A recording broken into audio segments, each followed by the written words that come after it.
বাবা আলিফ, এত ছোটাছুটি করো না, পড়ে যাবে তো।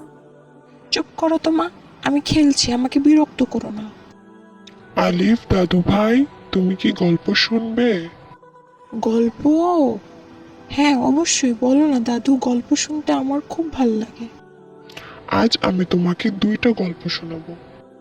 বায়েজিদ বোস্তামি ছিলেন এক ইরানি সুফি সাধক, যিনি মূলত তার মাতৃভক্তি এবং আল্লাহর প্রতি তার ভালোবাসার জন্য বিখ্যাত।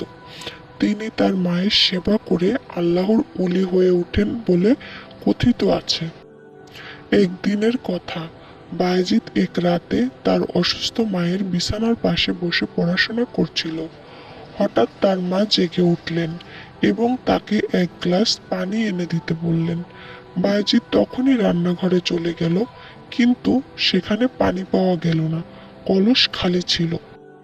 সে বাড়ির আশপাশে পানি খুঁজে দেখল, কিন্তু কোথাও পানি পেল না। তখন সে মনে করলো পাড়ার অন্য প্রান্তে একটি ঝর্ণা আছে। আজ রাত হলেও সে দেরি না করে কলস হাতে বেরিয়ে পড়ল। সে ঝর্ণা থেকে পানি ভরে নিয়ে বাড়ি ফিরে এলো। সে গ্লাসে পানি ঢেলে মায়ের কাছে এলো, কিন্তু তখন দেখলো তার মা আবার ঘুমিয়ে পড়েছে। সে মায়ের ঘুম ভাঙাতে চাইলেন না। সারা রাত গ্লাস হাতে নিয়ে বিছানার পাশে দাঁড়িয়ে রইল। সকালে মা ঘুম থেকে উঠে অবাক হয়ে দেখল ছেলে গ্লাস হাতে তার পাশে দাঁড়িয়ে আছে। তিনি বিষয়টি বুঝে আল্লাহর কাছে তার জন্য মন থেকে দোয়া করলেন। আর দ্বিতীয় গল্পটি বলো না দাদু।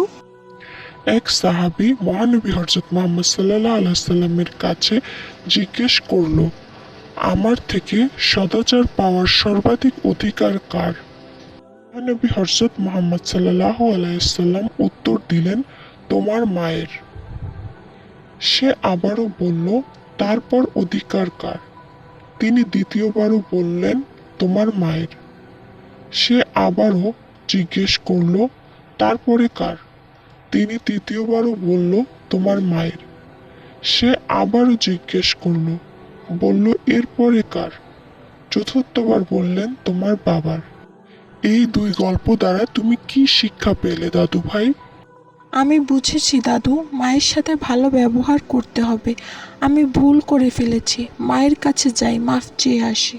মা, মাফ করে দাও, আমি ঝাড়ি দিয়ে কথা বলে ফেলছি তোমার সাথে, আমাকে ক্ষমা করো। রাগ করো না, তাহলে আল্লাহ আমার উপর রাগ করবে। না বাবা, আমি রাগ করি নাই তোমার উপরে।